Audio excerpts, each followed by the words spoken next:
Hello and welcome back to War Sales, and indeed we're here at our last castle for the Northern Empire, but I wanted to show you two things specifically here, that Martira has given birth to another child, which is actually extremely good. I don't know why I go to the kingdom screen. So yeah, there he or she is. I'm not going to be able to tell either way because names are sometimes, kind of kind of difficult to tell sometimes. Anyway, there you go. We have another one, and we also have an age up. Yes, Yafnia. If I'm actually pronouncing that correctly. That's quite funny. All right, so Yafnia is going to go for some vigor. Yes, going to go for a lot of vigor right here. We're going to get intelligence and control otherwise. Oh, okay, interesting. Okay. I'm going to be very interested to see exactly what happens with our children as they advance, because obviously that's a pretty big deal here, you know. Having fast mode makes everything so much faster, because, you know, get it? It's fast. You know, it's fast mode. Of course, it's faster. It's fast mode. Anyway, the point is, because of that, we have a very swift aging of pretty much everyone in the game. As you know, we already have, you know, the child that, you know, just got to age 2 instantly, basically, just very fast getting to age 2, and we're going to get another one to age 2 at around the same. It's actually super funny. Apparently, they have they share a birthday? Is that true? Do they actually share a birthday right now? Because it feels to me like they might, which is really kind of a crazy kind of coincidence right there. But yeah, I don't know. I guess we'll see what happens. I went all the way back, by the way. In the meantime, in between episodes, I went all the way back to my main town. You know, way back to my main town, the original. And we basically decided to recruit some additional units. Obviously, I needed to, because we were losing quite a few as a result of our, infinite armies that we have to deal with from the Northern Empire, of course. And what we're going to do is our new strategy here. So my new strategy is to actually eliminate every single catapult and every single ranged siege engine on, yep, as you can see, there you go, she's actually pregnant again. That's kind of crazy. Yeah, anyway, basically the new strategy is destroy all the catapults on the walls, hopefully have the siege tower and the battering ram done, as in built on our side, and then just go for it, because I think that waiting for 10 days takes way too long. I think that's extremely annoying. So we're not going to do that, and instead we are just going to destroy it. Yep, there we go. Okay, so we're actually done now. That is exactly what we wanted. We're not even going to try to take down the walls. That is it.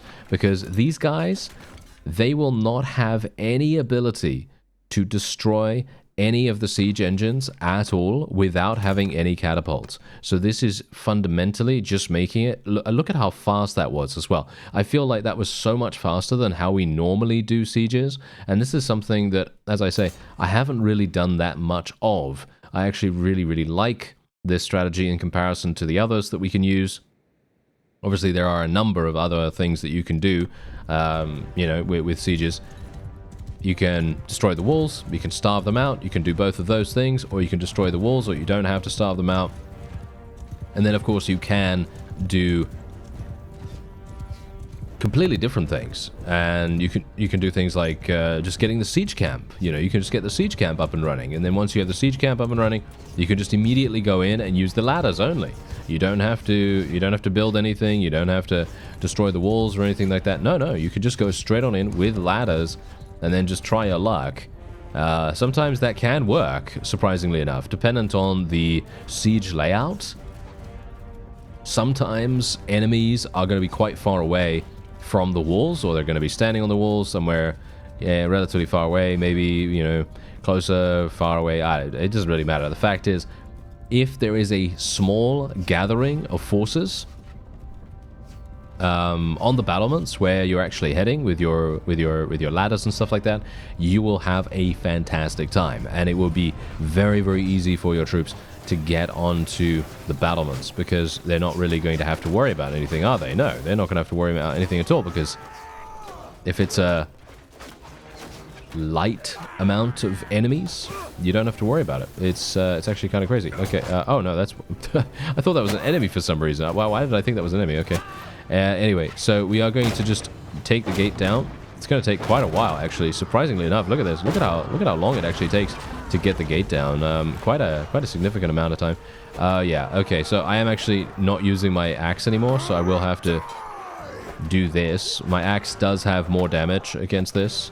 I might take a little bit of damage from a rock or a stone or something like that that may get thrown at us from above. Yeah, like that. Like that. Kind of hoping that we wouldn't have that kind of issue. Let's see if I can do this. Can I do this before I die? Yes, okay, there we go. Okay, I'm gonna just run away from here. There we go, see? Someone was willing to use another stone on us. Yes, indeed. Okay, so this is what's really, really cool about this. We can now just go straight on in here, and I have no opposition. Look at this. There is no opposition at all. Where are the enemies? They're all on the walls. That's the funny thing. They're all on the walls. So what we're going to do is we're actually going to tell my forces to come through the main gate here. I'm going to make sure that the main gate stays open. And all we're going to do is just make sure that it is completely and utterly, free for the taking, basically. And I can tell every single person to come this way. Because, let's face it, we're not really caring about them going up onto the siege towers. We don't really need them to do that. That's the funny thing. You don't need them to go the standard route. You can just, you can decide. You can decide for yourself. Anyway, what's really nice is that we can now do this. Can we get a kill? There we go. Thank you. Can we get another one? No. There we are. Nice. Nice. There we go. I want those Imperial Cataphracts to be eliminated. Thank you. They are going to be quite difficult to deal with, I think, most of the time. But yeah, my forces should be absolutely fine here. I should probably tell my guys... Should I tell them to charge in right now, or what? What are we actually doing right now? Because our forces are doing some weird stuff. Yeah, no, they seem to just literally be going for this, which is okay, I guess. I mean, as I've said, it can be relatively easily doable. The one thing that we're going to have problems with, though, obviously, as you might expect, is the fact that we have this.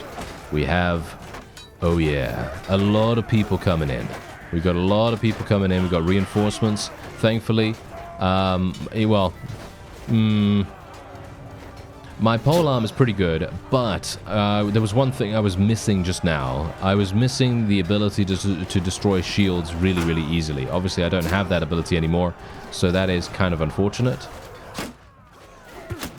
There we go. Nice, nice, nice. And maybe we can do a little bit of something here. Thankfully, I do have a pretty nice shield, so that shield does enable me to survive against quite a lot of projectiles. And maybe I can just do something here. Here we go. Okay, that's nice. Yes. Okay, we can easily go to town on these guys, and we won't have any issues actually defeating them, because funny thing about this weapon, you can literally use this and outrange your opponent, and you can really play super, super mind games on them. It's actually quite funny saying mind games, because, I mean, they can see exactly what you're doing, but the thing is, it feels a lot easier to land hits. Not sure if that's just me, because obviously maybe I'm not very good with the shorter reach weapons or something like that. I don't know, but all I know is that it was so much easier. I don't know, it feels so much easier to hit things with this weapon than it does with the two-handed axe.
And I think that is it. Yes, as soon as we start getting our forces in the, shall we say, inner courtyard, inner keep, and we have a little bit more of a presence than, well, we did before, because let's face it, I obviously told my forces to come through the central gate, and I thought that would actually be enough. I thought we'd have quite a significant amount of people in there, but unfortunately, it just didn't seem as though my forces were really listening that much.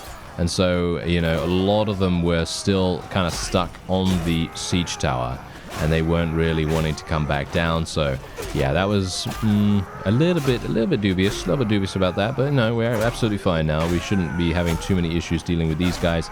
Obviously, as you could see, my one-handed is still extremely effective. I don't even need to worry about using my polearm or not. It just does so much damage no matter what we do here, because we have so many really nice perks that actually provide us with big damage increases for our one-handed.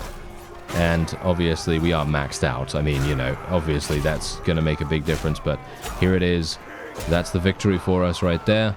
And yeah, we lost about 29 people, which I think is actually fine. I really don't have a problem with losing any troops at all at this point. I used to feel pretty bad about losing troops way back when I, you know, first started kind of getting a little bit more, shall we say, a little bit more familiar with how to do late game combat in Warband, for example. And that's obviously the previous game to Bannerlord. But then I was, when I first started playing Bannerlord, I thought, oh yeah, if I lose this troop, that's really bad, right? Well, no, not really. I mean, yeah, sure, you know, if you spend a lot of time and you level up these troops, and then you go into a battle and you end up losing all of those troops, then yeah, of course, your effort and time and money and all that stuff is going to be wasted. To a degree, because, you know, if there is something that we can look at there, focus on what is actually good about that particular thing that you just did, whatever it is, right? So, for example, let's just say, look at what happened here. What did I do just now that is a positive? Well, we just literally eliminated the Northern Empire. We also made it so that we took their final fief, obviously. If we didn't, if we weren't going to eliminate them, let's say, then we've taken a fief of theirs, and that's good, right? Yeah, I think that's good, because let's face it, a fief has a lot more, shall we say, permanence. It has a lot more permanence than a troop, you know, or a, shall we say, a unit. And in my opinion, I think that means a lot more than you might think. Wait a minute, did they actually take something back? Because that is not the final fief. Did they take? No, they. I took Saniopa just now, by the way. So I'm kind of wondering what's actually going on here. Where is their fief that they, for some reason, it's all the. Oh, okay. Yes, it's all the way over there. That is not really going to work very well, is it? No. That is not really going to work very nicely at all. Okay, so I'm not entirely sure what I'm really supposed to do about this situation. Because if I decide to go over there, it's going to be a very long journey. I'm not entirely sure if we can really do that. That's going to be a problem. I feel like that's going to be a problem. I don't know. Maybe that's just me. Is that just me? I don't know. It's going to be a... because here's the thing. We have to travel such a long distance. Actually, maybe it's not so bad. I don't know. I think we should probably... Shall we try? I'm going to go over there and see, alright? I'm going to go over there and see. I'm not a big fan of doing this because we are losing... well, not losing, but we are leaving Cerritos Castle pretty much completely defenseless. Kind of hoping that Zilata or one of the other people are actually going to be getting an army together. I'm not entirely sure. I actually saw an army literally just before I started recording. We had an army running around with like 560 people in it or something like that. Maybe a little bit more. And yeah, I was thinking to myself, woo, this is nice. That's good. That means that they can actually help us, or they can do something a little bit more independent. But no, Apparently that is not the case. I'm just going to very quickly go into the trade screen here and just get rid of a whole bunch of stuff. Thank you very much. There it is. Okay, that's it. Done. We have 700 food supplies. Ah, hello. We have another marriage proposal. This is nice. Okay, let's have a look here. No, she's literally 63. She's literally 63. And while technically this is a perfectly fine age gap, it is not actually going to be beneficial for us in the least. So we're going to have to say no to it. I'm going to have to see whether we can find him a similar situation to what we had. I'm not sure if we're going to have to marry to another friendly clan within our faction, but it's actually kind of reassuring that we are getting some marriage proposals, or shall we say marriage offers from other factions. So not just within our own faction. Obviously we're not really even getting them from within our own faction, so there's not really anything to take away from that, but it is actually doing quite nicely. We are getting some pretty cool things going on. So I don't know. I mean, if we can just get a little bit lucky, maybe Fergus can just survive for a little bit longer, we may in fact see some marriage proposals, marriage offers from more suitable spouses so that we can, continue having children. The question is, do we need to do that? That's the thing. I feel right now that like my current situation is pretty good. I think it's pretty good. Maybe we don't need more children. I'm not sure.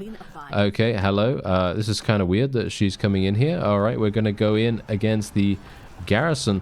These guys are literally Khuzait. Interesting. Okay, not a terribly big fan of this, but this is one of the best things about this, right? One of the best things that you can do with this is, oh yeah, eliminate the Northern Empire, of course. If we could take it, that is a complete elimination. We don't have to worry. We can be very, very pleased about this. Ooh, this is a nice battlefield. Oh, I like this. Yes, now this is great. This is a nice change of pace. The last couple of episodes have been stuck around Saniopa, and we are stuck in the same battle map over and over again, and I was not very pleased. Let's just say that. I was not very pleased about that. So I'm actually super, super happy that we get to do something a little bit different this time. Let's actually see what we can do here. What are we going to do? All right. Okay. We've got 277. Let's see what we're going to do here. Okay, so this is going to be a bit of a problem because we're going to need to go up here. I may want to leverage the water. Maybe we can do that. Oh, yeah, we also have a polearm. This is great. Love having a polearm on horseback. And indeed, we can maybe do some damage. Nice. There we go. And, wow, look at that damage. 833 damage. Actually crazy, considering it is... it's such a nice weapon. Alright, so let's get going in here, and we're actually just gonna try and basically allow these guys just to run through and run wherever they want to run, basically. And all I'm gonna do is I'm just gonna leave my forces with their thrown weapons active and basically just do that. That's all I'm gonna do right now. Hopefully that's going to be good enough for us to at least maintain a very, very nice ratio. Obviously, the one thing we have to be kind of afraid, maybe a bit afraid of, are the horse archers. Obviously, Khuzait Khan's guards are amazing. They are extremely, extremely good at what they do, and generally... if you recall, if you've seen that series on my channel, there is a Khuzait Khanate series, probably one of my longest series on the channel, actually. It was probably I think it was my second series that I ever created on Bannerlord itself.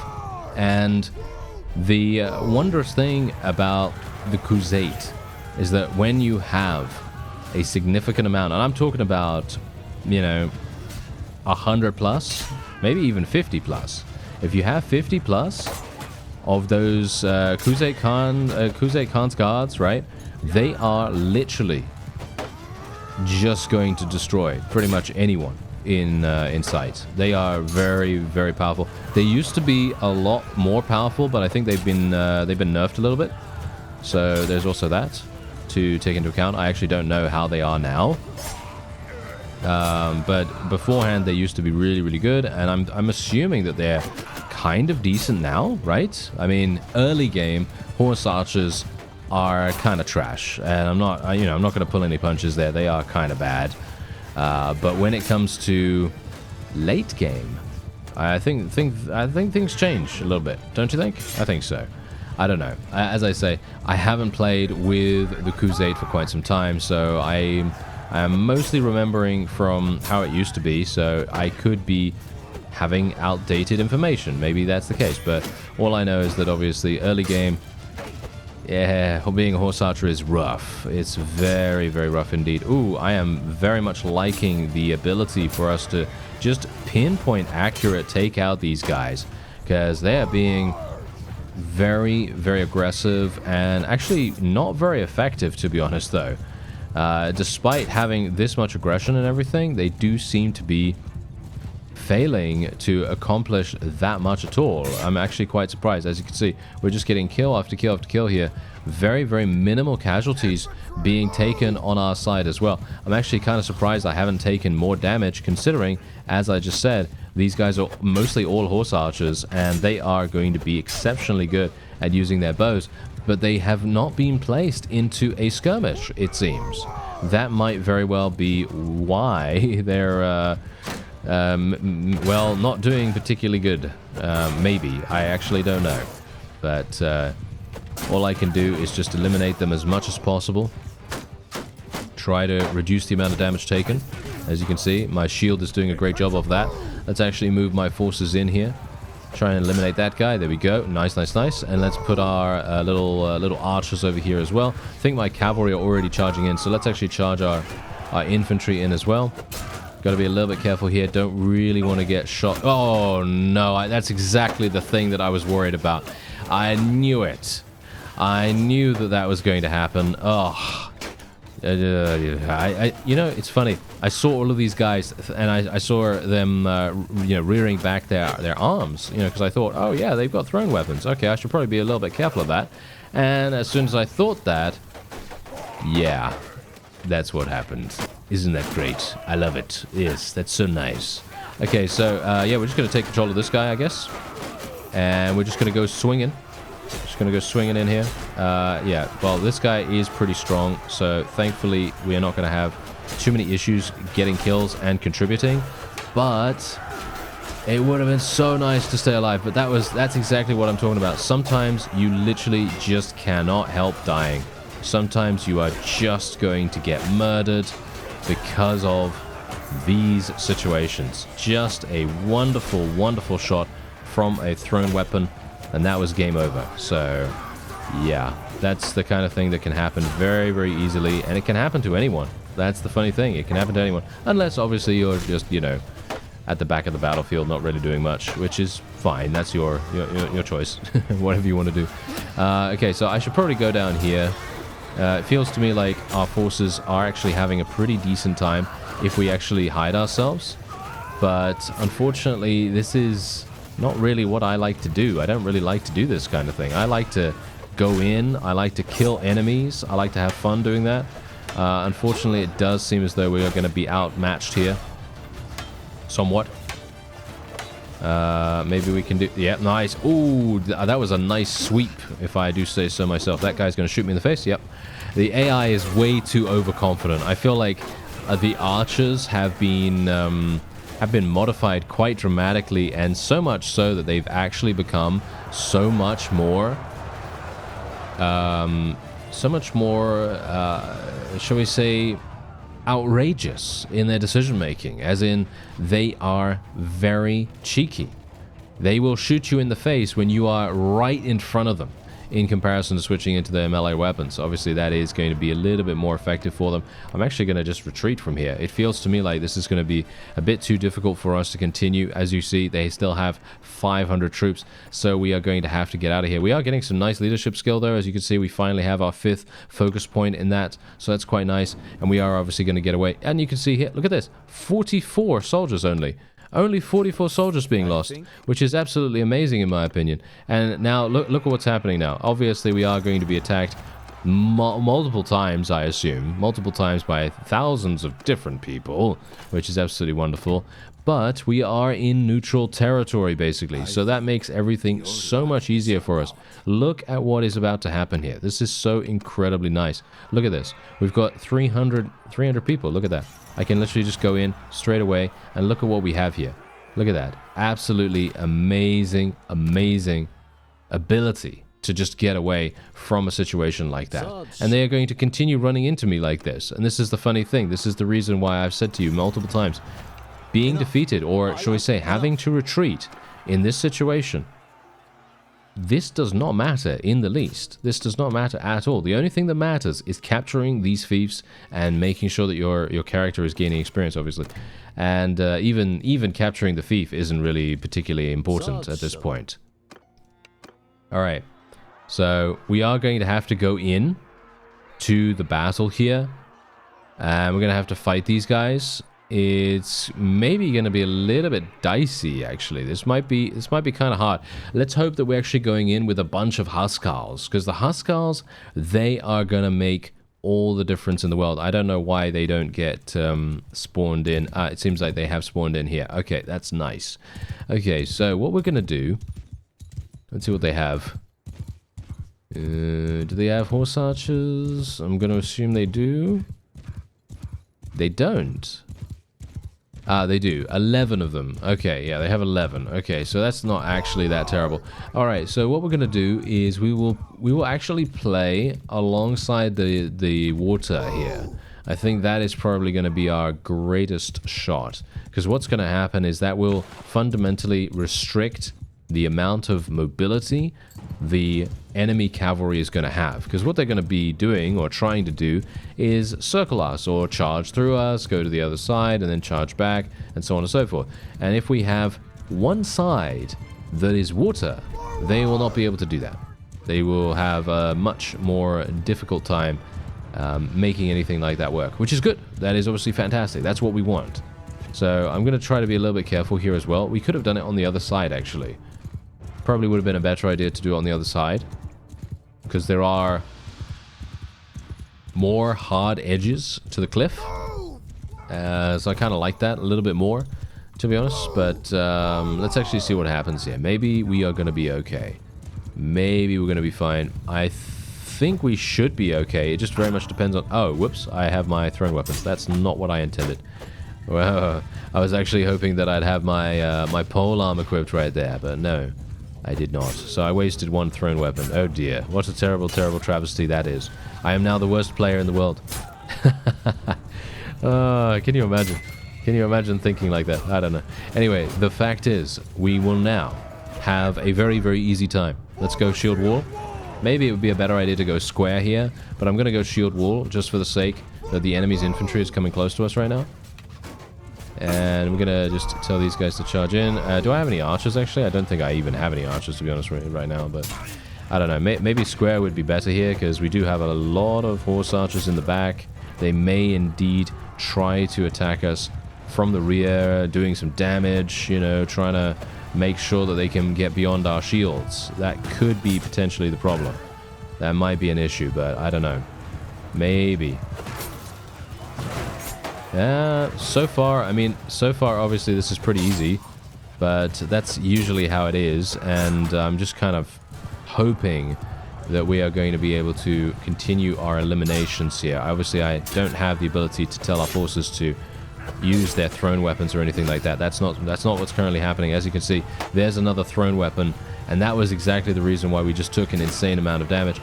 I might, in fact, die here, which would be very, very bad. Yeah, there we go. There's the death. Okay, that's really, really bad. Because now the infantry are just by themselves. But we have already killed 61. This is the funny thing. My Huskars should have this in the bag. They should, all intents and purposes, be completely and utterly fine. So, I guess we'll see what happens. Okay, they literally just retreated. Alright, they literally didn't even allow us the opportunity to eliminate every single one of them. Obviously, I wasn't doing anything. I was just sitting there waiting for the, waiting for the battle to be finished. But, yeah, that is actually kind of crazy. What's actually going on here with this one? Kind of weird. All right.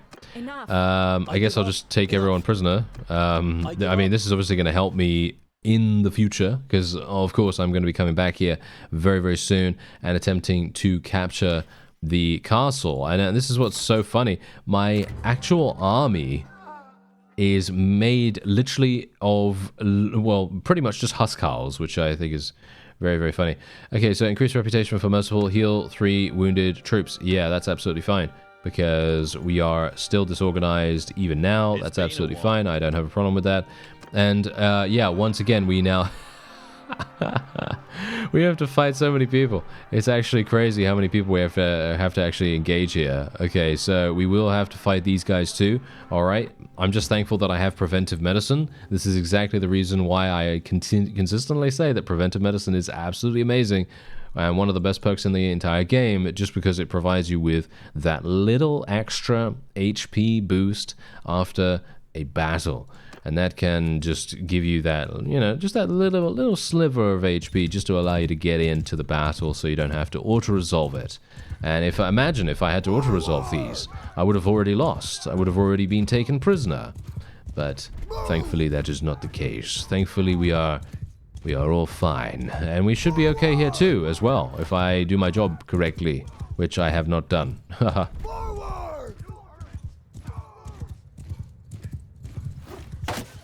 Ooh, no, that was a nice snipe if ever I saw one. Wow, that's exactly the reason why I love having Impale.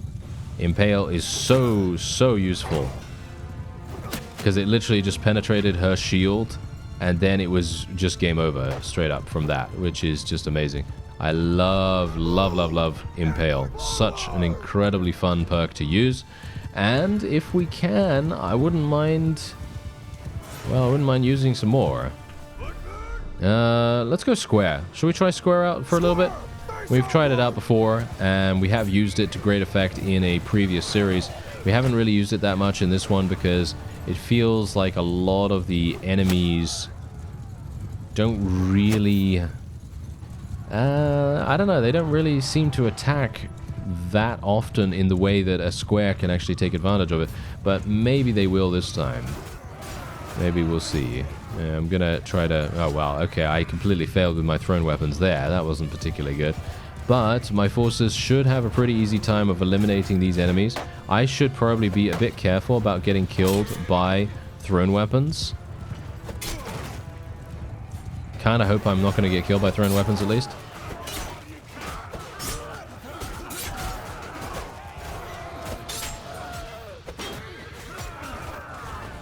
Well, so far it actually does feel as though I think square is really useful right now. So that's a good decision that we made right there. And maybe, just maybe, we'll be able to avoid getting ourselves murdered as well in the meantime. Because you can see here loads and loads of cavalry. I mean, of course, Khuzait are very much known for their cavalry. And, well, to a lesser degree, some of their lower tier troops actually have thrown weapons that are going to be quite damaging for us. Oh, especially... Oh, yeah, no. So it seems like some of the Imperials also have thrown weapons. So that's definitely going to make a big difference to their overall offensive capability, especially taking me out. As you can see right here, there's a load of them just throwing their thrown weapons right now. And if one of them actually makes contact with us, it could be game over right there. Because a number of times when we've been eliminated in the past, that has led to a either an extremely close run battle or a defeat entirely. So yeah, it's very careful here. We need to be very careful. And maybe I can... Yeah, we're going to have to be a little bit careful here. Okay, there we go. Maybe we can do this, and then we can bob and weave, and we can try to be a little bit careful about getting ourselves skewered. There we go. Alright, we're going to have to be wading in here a little bit. As you can see, my forces are actually doing an exceptional job of defending themselves. I'm actually kind of surprised that we haven't lost more people. But I think it's just because we are playing so hyper defensive. It's actually quite funny. Let's move my forces a little bit. There we go. Nice. I'm just going to try to eliminate these guys as much as I possibly can. I could switch to using slashing instead of thrusting on the polearm. And that's also something that we could do. The question is it going to be more effective than what I'm doing right now? Maybe. Because I am getting a kill every couple of seconds, so I'm not sure if it's going to be better for me to do that.